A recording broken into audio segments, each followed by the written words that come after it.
Hello student, मैं Diksha. Welcome to my YouTube channel, जिसमें आज हम पढ़ेंगे संविधान की प्रस्तावना के बारे में, प्रेम्बल ऑफ द कॉन्स्टिट्यूशन के बारे में। चलिए तो स्टार्ट करते हैं और आज के हमारे टॉपिक की शुरुआत करते हैं। सर्वप्रथम इसके भारत के संविधान की प्रस्तावना को पढ़ लेते हैं कि यह प्रस्तावना है, किस तरीके की प्रस्तावना है।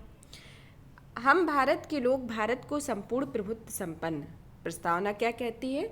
हम भारत के लोग भारत को एक संपूर्ण प्रभुत्व संपन्न, समाजवादी, पंथ निरपेक्ष, लोकतांत्रिक गणराज्य बनाने के लिए उसके समस्त नागरिकों को सामाजिक, आर्थिक, राजनीतिक न्याय, 3 तरीके के न्याय, विचार, अभिव्यक्ति, विश्वास, धर्म, उपासना की स्वतंत्रता, 5 तरह की स्वतंत्रताएं, प्रतिष्ठा और अवसर की समता, 2 तरीके की समानता प्राप्त कराने के लिए तथा उन सब में व्यक्ति की गरिमा का ध्यान रखा जाएगा।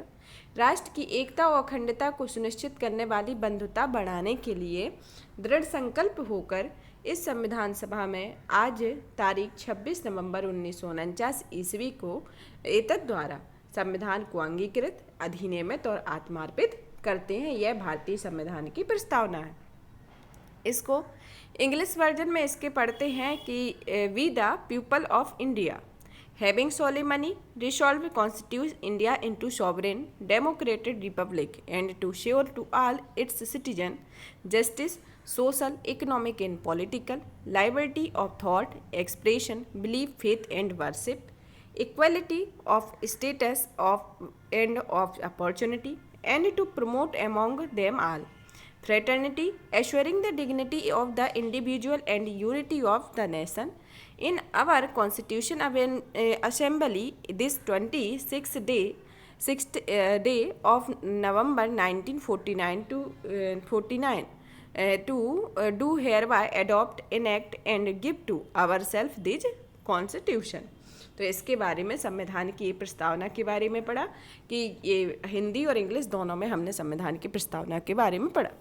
चलिए तो सबसे पहले देखते हैं संविधान की प्रस्तावना को। तो देख लिया आखिर इसकी प्रस्तावना की क्या परिभाषा है। सबसे पहले संविधान की प्रस्तावना की परिभाषा के बारे में पढ़ते हैं कि परिभाषा क्या है।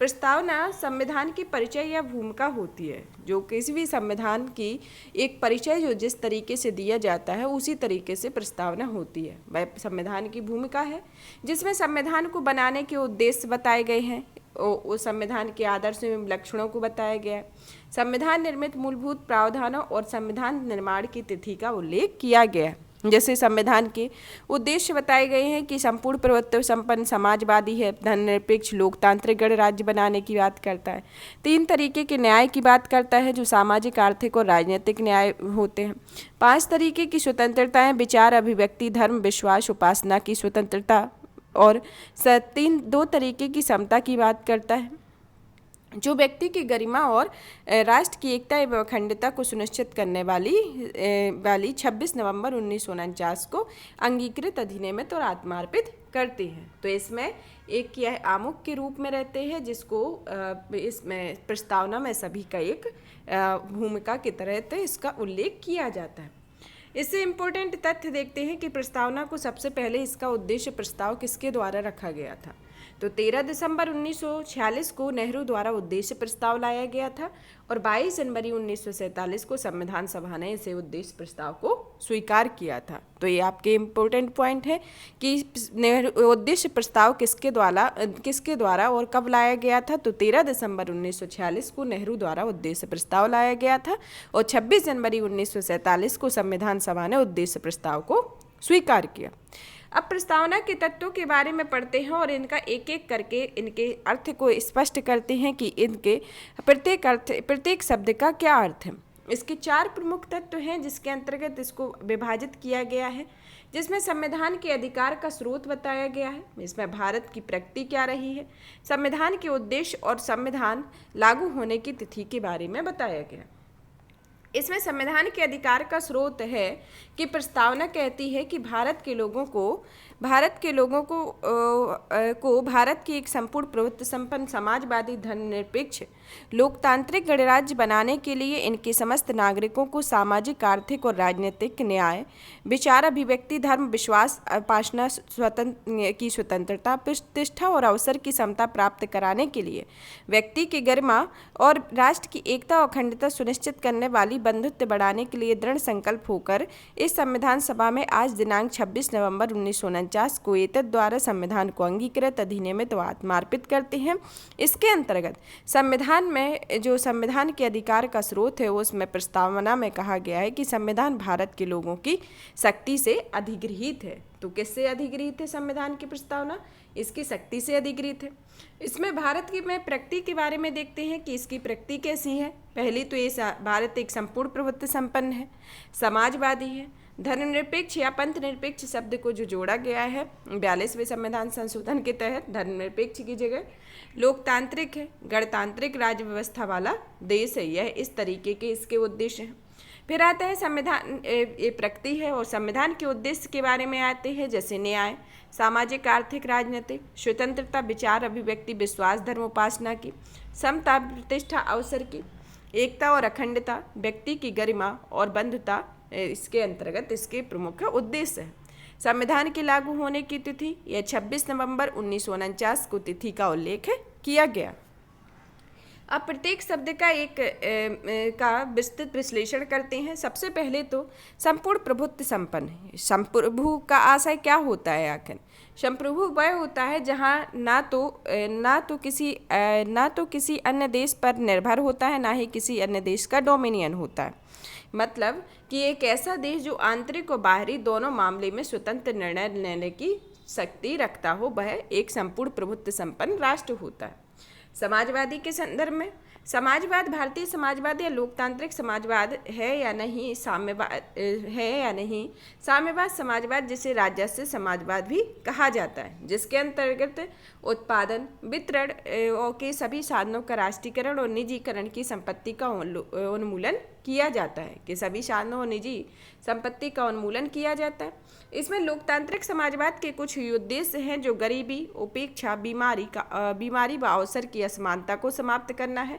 और लोकतांत्रिक समाजवाद दो अर्थव्यवस्थाओं से मिलकर बना जाता है जिसे मिश्रित अर्थव्यवस्था कहते हैं, जिसमें सार्वजनिक क्षेत्र भी आते हैं और निजी क्षेत्र भी आते हैं। तो इसके अंतर्गत जो लोकतांत्रिक समाज का निर्माण होता है। और प्रस्तावना में 42वें संविधान संशोधन अधिनियम 1976 के द्वारा संविधान सभा में समाजवादी शब्द को जोड़ा गया।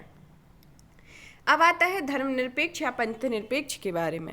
इसमें धर्मनिरपेक्ष शब्द को पंथ निरपेक्ष शब्द को प्रस्तावना के अंतर्गत जोड़ा गया है, जिसमें 42वें संविधान के संशोधन के अंतर्गत जोड़ा गया है। भारतीय संविधान की धर्मनिरपेक्षता के आधार पर कहते हैं कि सभी धर्म समान हैं सरकार और जिसे सरकार का समान समर्थन प्राप्त हुआ है। मतलब किसी भी धर्म में कोई भेदभाव नहीं है और जिसमें सरकार का समान समर्थन प्राप्त है वही पंथ निरपेक्ष राष्ट्र होगा।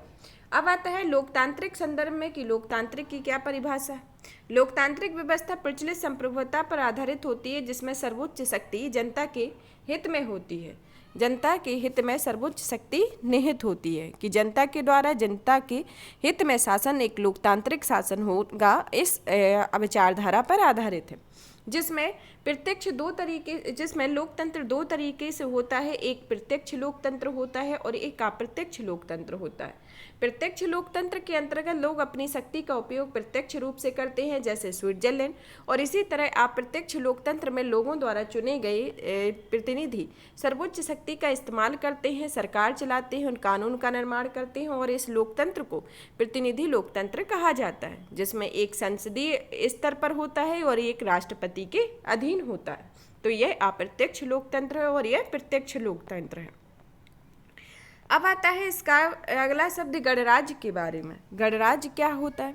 गणराज्य वह होता है जो भारतीय संविधान की प्रस्ताव में गणतंत्र का अर्थ यह है कि वह भारत की प्रमुख अर्थात राष्ट्रपति चुनाव के जरिए सत्ता में आता है और उसका चुनाव 5 वर्ष के लिए अप्रत्यक्ष रूप से किया जाता है। तो जो प्रेजेंट में राष्ट्रपति का चुनाव किया जाता है वह अप्रत्यक्ष तरीके से किया जाता है, उसी के संदर्भ में यह बात करता है। जिसमें गणराज्य ऐसे देश को भी कहा जाता है जहां राज्य का प्रमुख जनता द्वारा प्रत्यक्ष या अप्रत्यक्ष रूप से निर्वाचित किया जाता है। तो यही आप ध्यान रखेंगे कि गणराज्य वह होता है जहां पर ऐसे देश को कहा जाता है जहां पर राज्य का प्रमुख प्रत्यक्ष और अप्रत्यक्ष तरीके से निर्वाचित होता है। अब आता है न्याय के संदर्भ में। न्याय के 3 संदर्भ हैं, जिसमें न्याय के 3 रूप हैं: सामाजिक न्याय, आर्थिक न्याय और राजनीतिक न्याय। और सामाजिक न्याय के अंतर्गत कहा गया है कि हर व्यक्ति के साथ जाति, धर्म, लिंग, धर्म के आधार पर किसी भी तरीके का भेदभाव नहीं किया जाएगा, समान व्यवहार की भावना पर आधारित होगा। आर्थिक कारणों के आधार पर किसी भी व्यक्ति से भेदभाव नहीं किया जाएगा और राजनीतिक स्तर पर हर व्यक्ति को समान राजनीतिक अधिकार प्राप्त होंगे, चाहे वह राजनीतिक दफ्तर की बात हो, चाहे वह सरकार तक अपने अधिकार पहुंचाने की बात हो। तो किसी भी स्तर पर किसी भी व्यक्ति से कोई भेदभाव नहीं किया जाएगा, उसको प्रत्येक स्तर पर न्याय की बात की जाएगी।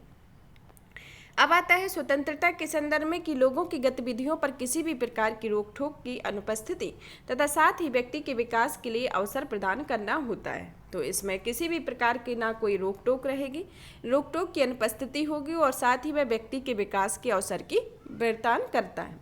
जैसे विचार की स्वतंत्रता, अभिव्यक्ति की स्वतंत्रता, विश्वास की स्वतंत्रता, धर्म की स्वतंत्रता और उपासना की स्वतंत्रता। इसमें 5 तरीके की स्वतंत्रता है।